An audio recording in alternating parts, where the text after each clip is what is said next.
but at some point the math is the math.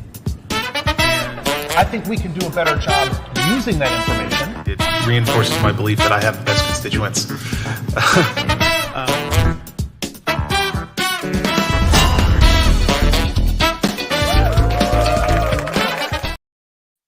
Hello, Austin. Hello, Clawback viewers. Hello, District 6. Welcome to the 46th episode of the Clawback.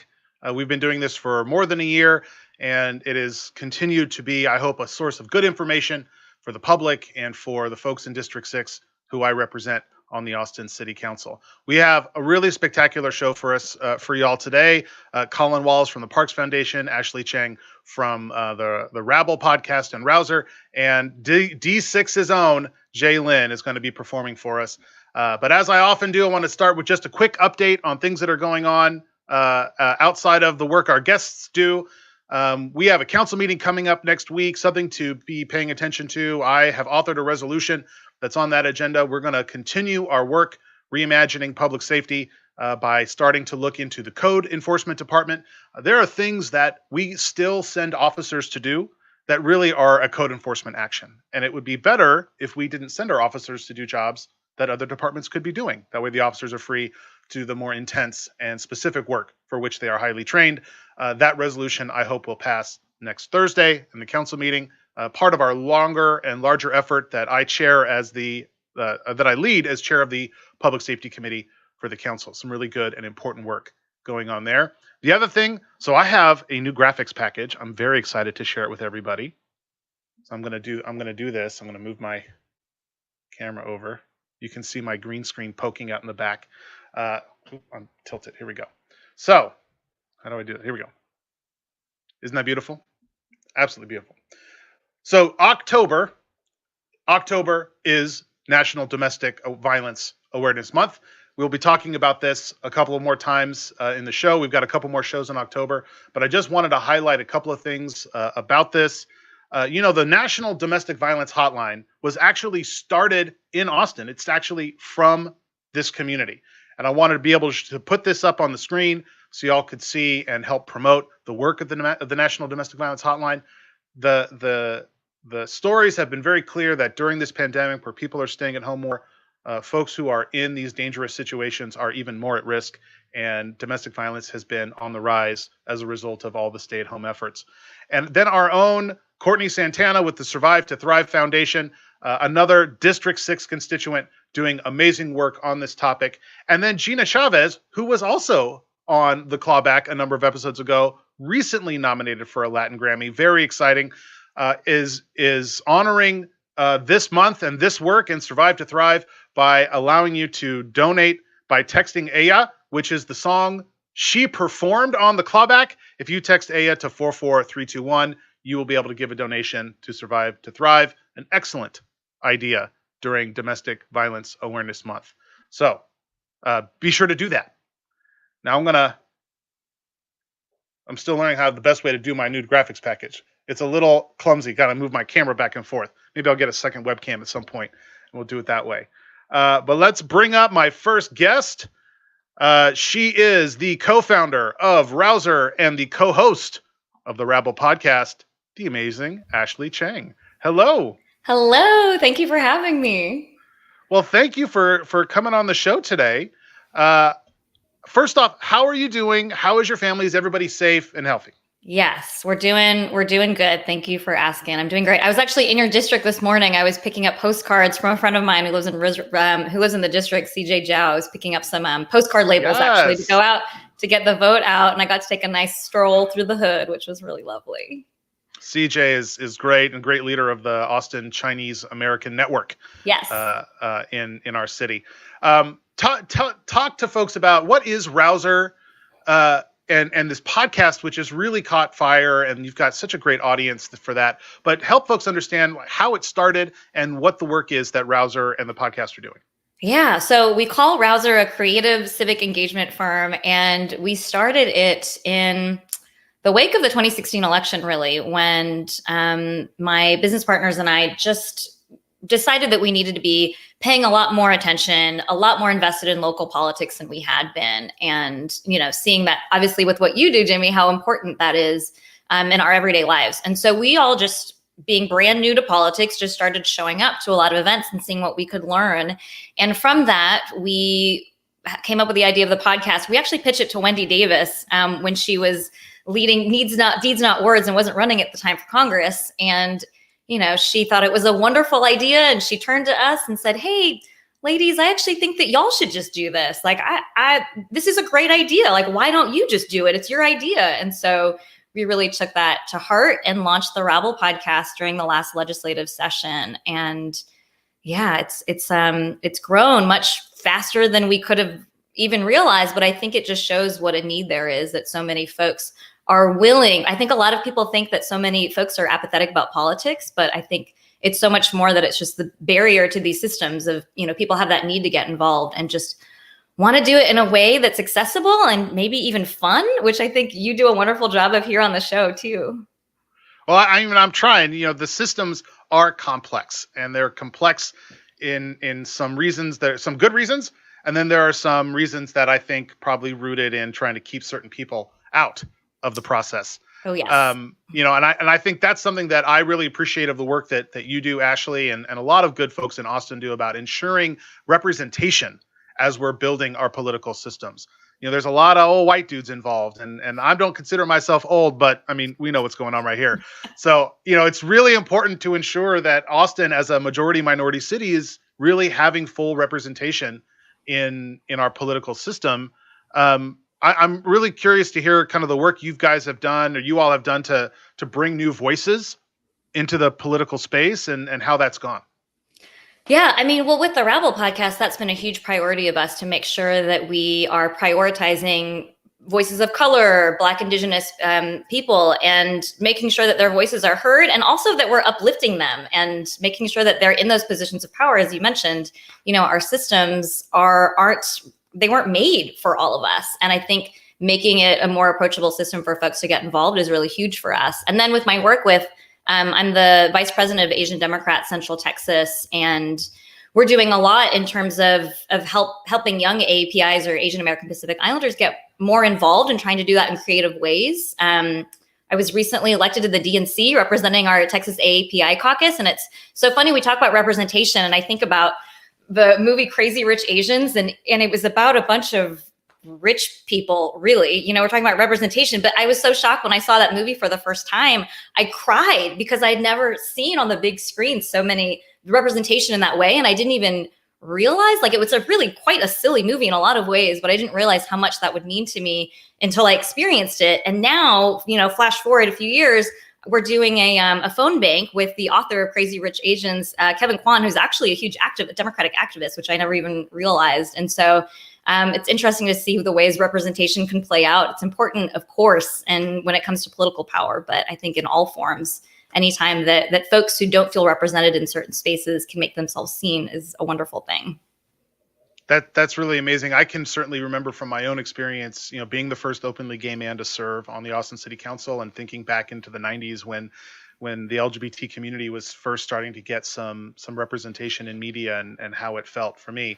I'm also being reminded by my staff that on the Austin City Council, I am the only white dude who is a district council member. So there are a lot of white dudes that are in the political system, but very few of them sitting on the Austin City Council, lest we forget. I do have to say that you have done a lot for the Asian community, and I failed to mention this. You're endorsed by Asian Democrats Central Texas, and that's because right. you have done a lot of work in making sure that you're listening to communities and actually getting the work done when no one is looking. And I do really appreciate that too.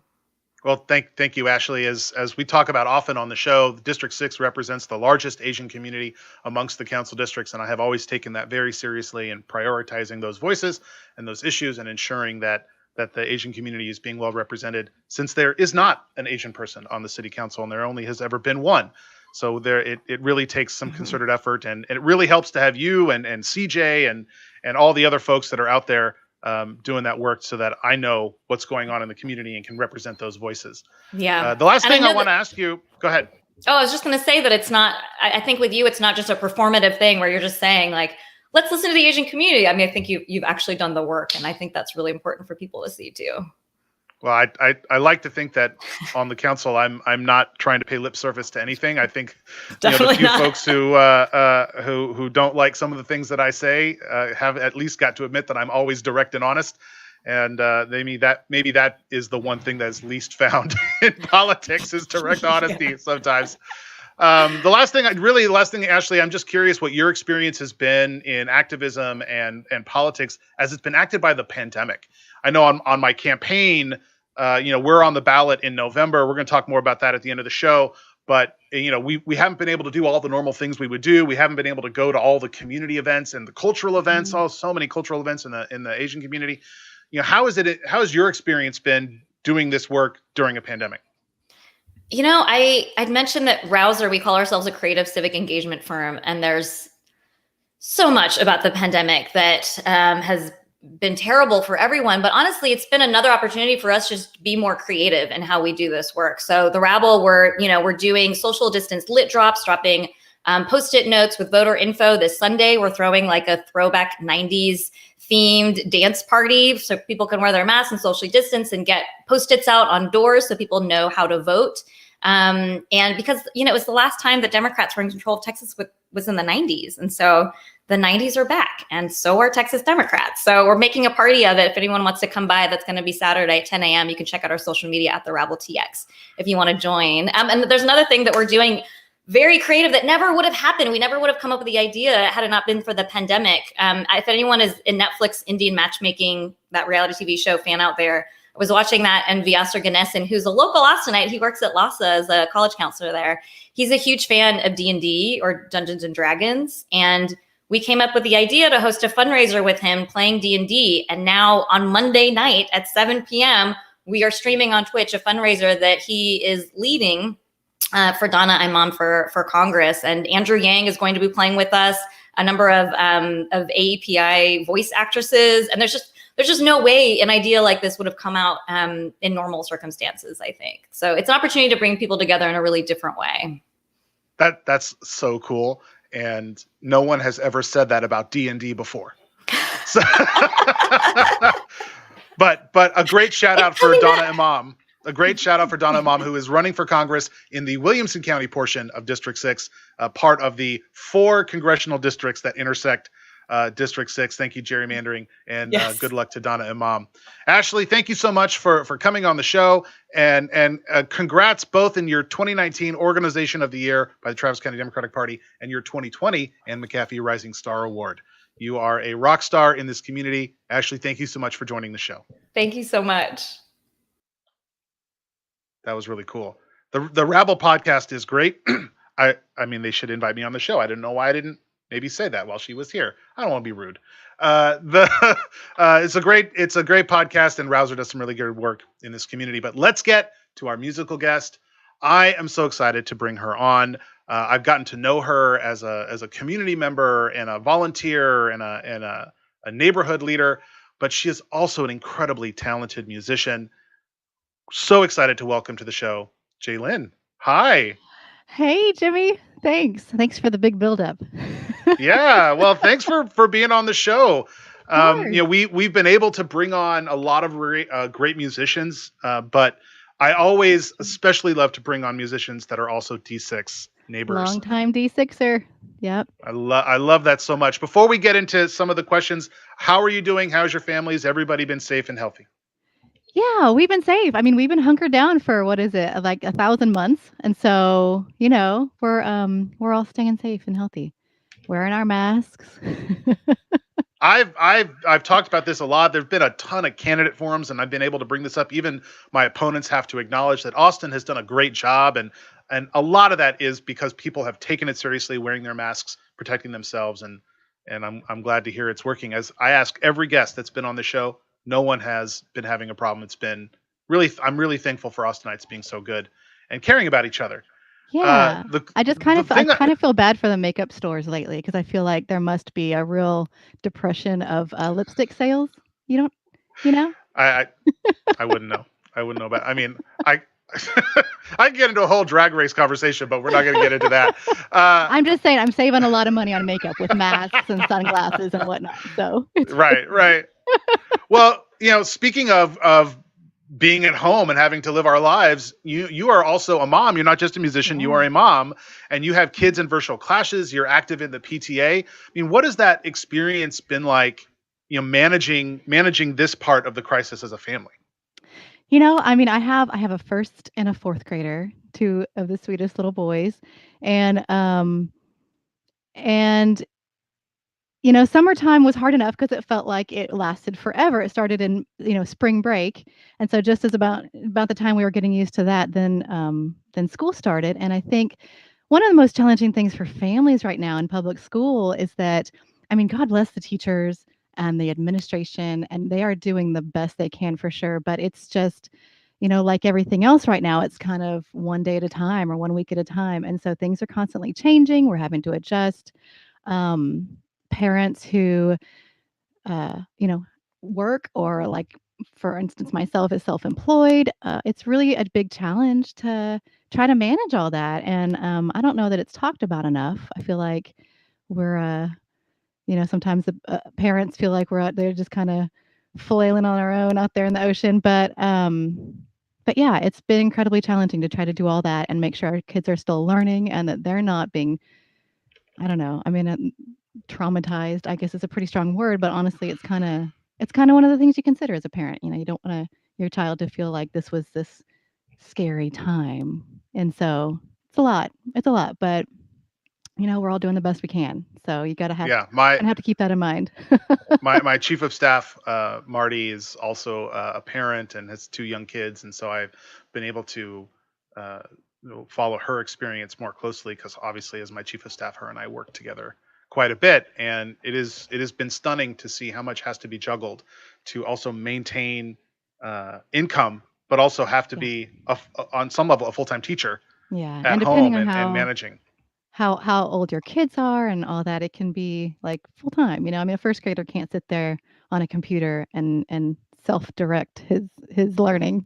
So it's a lot. But like I said, we're all doing what we can, and I think they're okay. I think they're doing okay. Well, I'm glad to hear that.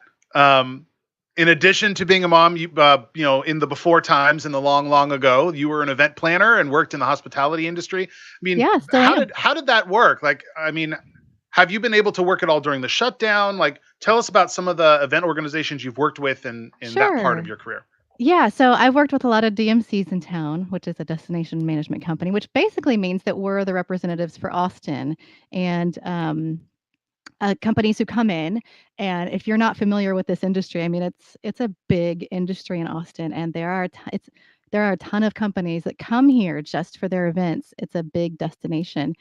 And that's not even including like weddings and all that, which Austin is also a destination wedding location. So if you weren't aware of that, it's a big industry. So anyways, on the corporate side, which is what I would do, of course, as soon as South by Southwest was canceled, it was kind of like the light switching off for the corporate events industry. And within 1 week to 10 days, literally everything had gotten canceled for everybody in town. And that affected the hotels, restaurants, venues, rental companies, of course, the planners, all the contractors, catering. I mean, it was thousands upon thousands of people who are still not able to do any kind of meaningful work right now in that industry. And so, Jimmy, I know that you're really active in this actual, this being an advocate for the industry.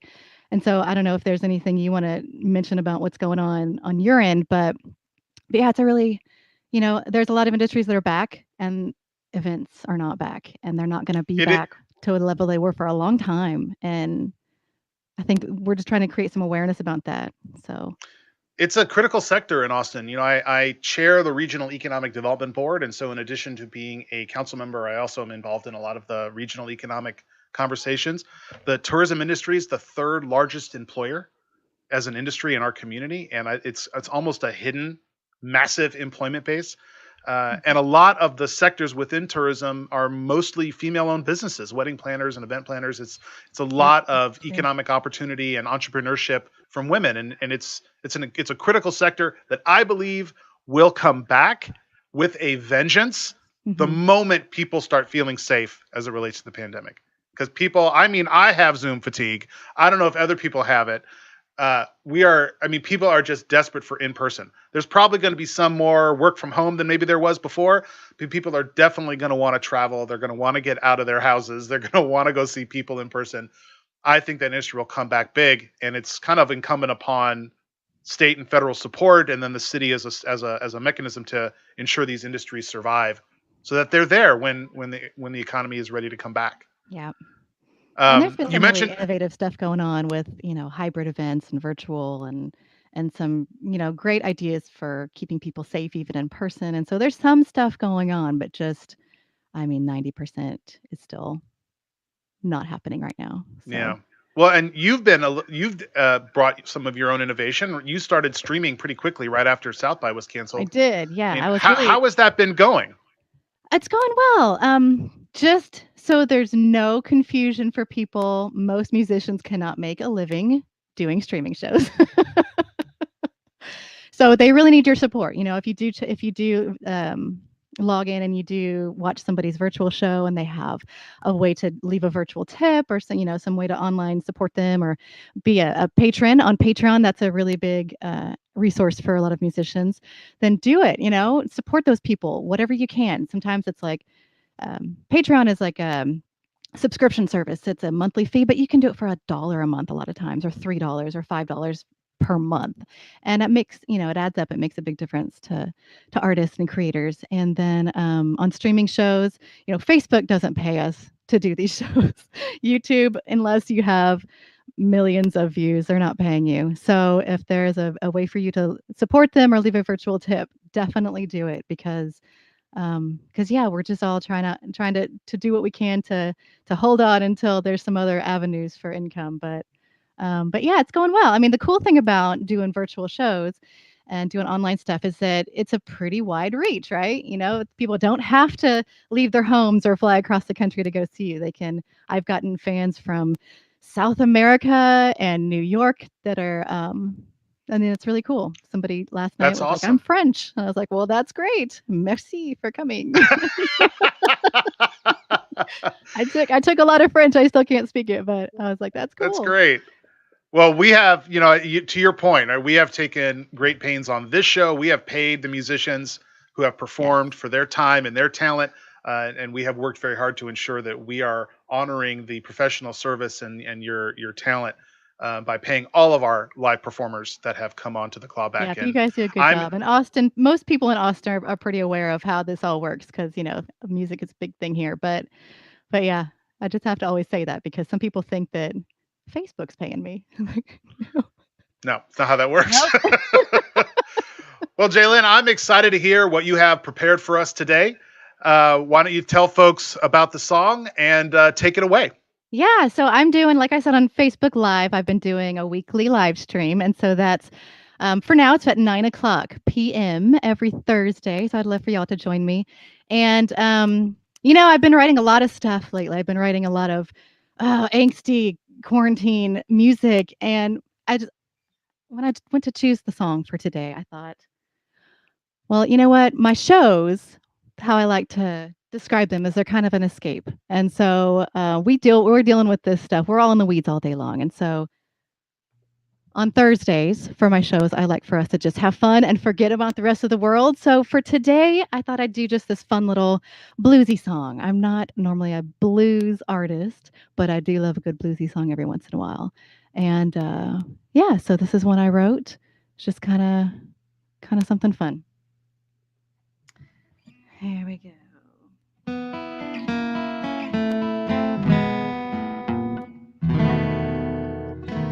Oh, I saw you last night, couldn't put up a fight. Your jeans were so tight, we put out the light, and I woke up next to you. This ain't my first rodeo, baby. I've been here a time or two, but I'll always be alright, 'cause I know how to sing the blues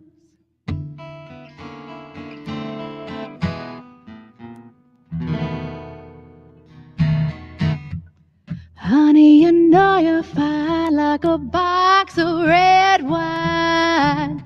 Tastes sweet for the night, got me feeling alright, but now I'm regretting you. But I'm gonna make it through.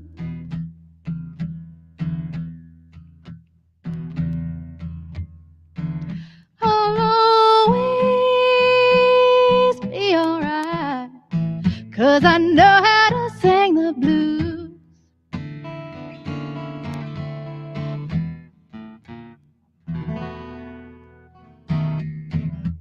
I walked out your door, high heels on the floor. You're not worth the crying, and I found a man I rely on. It's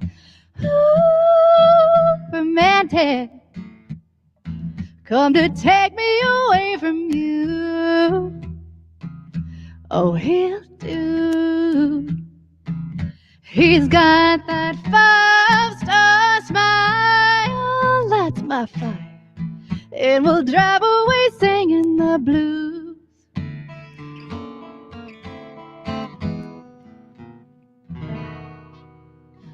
I'm a terrible pretender, an unrepentant sinner. You call me lady, you call me baby, you offer me sweet surrender, and I know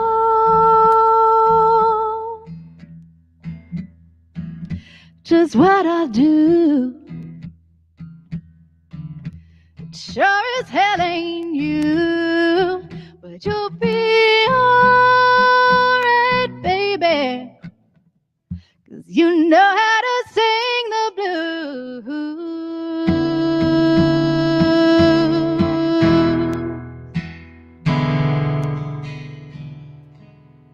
Yes. Something. Gosh, Jaylyn, your voice is so great. Oh, thank you. Oh, you sounded so good. That was awesome. That was just amazing. Thanks. Thank you again for joining the show. One more time, remind folks where they can see your music, hear your music, and about your live stream. Yeah, definitely check out my website there on the screen, and then there's links to everything else. But Facebook Live for now, 9:00 p.m. on Thursdays, live shows every week, and then I just am about to launch a Patreon, so be looking out for that. That'll be on the website too, so you can check that out. And Instagram, Jaelyn Music ATX, and yeah, that's pretty much it for now. So awesome. Thanks so much, Jaelyn. Thank you. Thanks for all you do, Jimmy. Thanks for being a great District 6 musician. Have a good one. Thank you. Man, her voice was so good. That was awesome. Let's get to our last guest. This is, I'm so excited to have Colin Wallace joining the show, the CEO of the Austin Parks Foundation.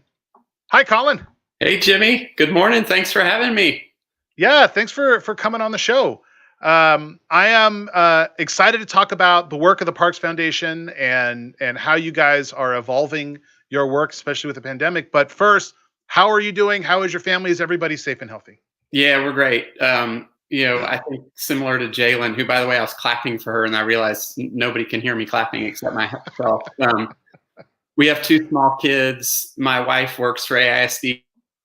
We've been juggling, like you said, work and kids and educating, and it certainly isn't the easiest thing we've ever done, but it's worth it, and we're making it through. We're healthy and employed, and our kids are happy, so life is good. I'm so glad to hear that, Colin. Why don't you just give everybody the high level what the Austin Parks Foundation is and the work that you do? It's really simple. Austin Parks Foundation is a nonprofit organization that works with people and the community to make our parks better. So Austin is blessed with an abundance of parkland. We have about 350 parks and open spaces in Austin proper, and we'll never have the budget we need to take care of them the right way. So the Parks Foundation works closely with the city to do everything we can to make those parks better. we've been able to, or I've been able to join the Parks Foundation and the It's My Park Day and a couple of different parks in District 6, the Springwoods Park. We did some work at the new park. There was actually a new park opened in District 6, a disc golf course by the Davis Spring neighborhood. But all of that was, in the before times, in the long ago, as I keep saying it. What does the work of the foundation look like now? How have you guys pivoted and are planning for the future in this kind of new reality? Yeah, so similar to everybody else. I mean, we're learning to work remotely like everybody else, which is a huge challenge, not only for our relatively small team, but also, as you know, working with the city and the Parks Department is when you can do it, and then when you sort of throw Zoom and remote meetings as the only way to get together, it makes it just a little bit more complicated. But I think the thing that we're really excited about is that most people will tell you that parks have played some pretty substantial role in their life during the pandemic, where we're sequestered to our homes and can't go to our favorite restaurant or movie theater or bar or what have you. And so a lot of people have really out using our parks responsibly and walking and running and biking and taking their kids to release some energy and playing tennis and all the things you can do in our parks. And so we're really trying to just harness that energy and make sure that people realize how important they were, how important they are, and how important they will be to future generations. One of the things that is somewhat unique in District 6 is we have a number of neighborhoods that, in addition to having access to the city parks, they also have some of their own neighborhood parks funded through a neighborhood tax or HOA fees or what have you. But I think, to your point, what we're learning in the pandemic is how much value these open spaces provide and how important it is that they be accessible to everyone. But that does lead to this condition I've heard the Parks Foundation talk about, where we love our parks to death. And so I'm interested in some of the specific initiatives that you guys have done or that you're planning in terms of keeping our parks maintained. I mentioned It's My Park Day, but I know you guys do a couple of other things, and some of the citywide work. You don't have to limit it just to District 6, because I know D6ers love parks in every part of town. So we're going to do a virtual It's My Park Day for the fall. So starting November 7th through the 14th. You can see it on austinparks.org, but we're going to sort of rethink, instead of having thousands of people in hundreds of parks around the city, we're going to have some fun with it virtually so that people can still engage. And then we'll hope that in the spring we do It's My Park Day in person. But we're still doing volunteer work in parks, just in a much different way. I think the biggest initiative that we're really excited about is, as you know, we've been working with the city to try and bring a train back to Zilker Park. About 3 years ago now, almost 3 years ago, the floods washed out some of the tracks. The concessionaire that was there before with the Zilker Zephyr didn't come to an agreement with the city and left. And so we've worked with the city to take the responsibility of getting that train, a new train, up and running. And so we've been spending a lot of time on the pandemic working with the train manufacturer and engineers for the route, so that we can have that train up and running sometime late next summer or early in the fall for all of Austin to enjoy, get back to some sense of normalcy. So, well, that's very exciting. I'm glad that you laid out the history of that, because there were folks who had been confused, thinking that the train had just shut down in the pandemic or just recently, and it's been a while. And I'm glad to see the Parks Foundation step up, as you guys often do, to help ensure our public spaces and our community assets that are in our park system are operating and successful, and most importantly, sustainable, because that's the thing we want to make sure we want to get these parks operating in a way that the public can enjoy them. Colin, thank you so much for your time on the show today. Why don't you just remind folks one more time where they can go to learn about the Parks Foundation and how they can get involved? Absolutely. So parks.org. Right now we're taking votes for the name of the new trains. We'd love to see people come on our site and vote for their favorite name. We'll be doing It's My Park Day in a few weeks. I'd love to see some people volunteer for that. We're a nonprofit, so we always take donations, and we've always got lots of volunteer opportunities on our site. Awesome. Colin, thanks so much. And thanks for all the hard work at the Austin Parks Foundation. Thank you, Jimmy. I have been able to do a couple of their It's My Park Day events. We did, like I said, we did at Springwoods, and we did at the new disc golf course at Davis Spring. It was a really fun event. I am looking forward to the day where we can do more of those in-person events, because it was great to meet folks who I hadn't met before, but also give some of that volunteer time back to our community. That's our show for today. I just want to close out with one more thing. I'm going to bring up my amazing new graphics package, if y'all will bear with me. There we go. I just want to say thank you. Thank you to all of the D6 folks, all of the folks who have supported the campaign. We are just a couple of days away from the start of early vote. And I wanted to just take a moment to thank everybody. You know, we have done in the last few years more than 60 different town halls and community events and forums engaging the district. Just in this campaign cycle, we have done 20 different candidate forums and candidate screenings and candidate interviews, and that has led to countless solutions and problems solved in this district on traffic, on affordability, on flooding, on trash pickup. My amazing team at City Hall, Marty Byer, my chief of staff, Lizzie Carroll, my constituent services director, Nathan Jones, Kate Messer, Frankie Calhoun. These folks have done amazing work solving problems for District 6. And that has led to some pretty spectacular support for the campaign. I want to thank all of the Democratic clubs and the Democratic Party for endorsing my campaign. I want to thank the labor groups, Central Labor Council and AFSCME and LIUNA, Workers Defense Action Fund, Unite here. Obviously, our public safety endorsements have been so amazing to have the support of both the EMS and firefighters, who are our first responders in this pandemic. We have got national endorsements, neighborhood endorsements, business endorsements, and then, of course, our media endorsements with the glowing endorsements from the Austin Chronicle and the Austin American Statesman. Ultimately, all very important signs that we are doing important, valuable, necessary work. And I hope that I have earned the support for 4 more years, because ultimately, the most important endorsement I need is from you at the ballot box starting on Tuesday. Remember, when you go to vote, you got to vote all the way down the ballot to get to your Austin City Council. And then below that will be the bond propositions and the Project Connect item. Make sure you vote all the way down the ballot. Get out to the polls starting on Tuesday, the 13th. You can vote. You can see 7 a.m. to 7 p.m., except on Sundays. And of course, because District 6 is half Wilco, half Travis, it couldn't be simple. It has to be more complicated than that. But thanks, everybody, for your support. Thanks for your endorsements. It's time to close this thing out. And I hope I have done everything that I can to have earned your vote in this election. You can find out more, all of the information about our endorsements and our solutions and our leadership that I have been able to bring District 6 to the head of the table on all these critical issues on my website, jimmyflanagan.com/reelect. Get out to the polls, encourage your friends and neighbors, and make sure that you vote all the way down the ballot. Thank you, Austin. Thank you, District 6. We'll see you next week.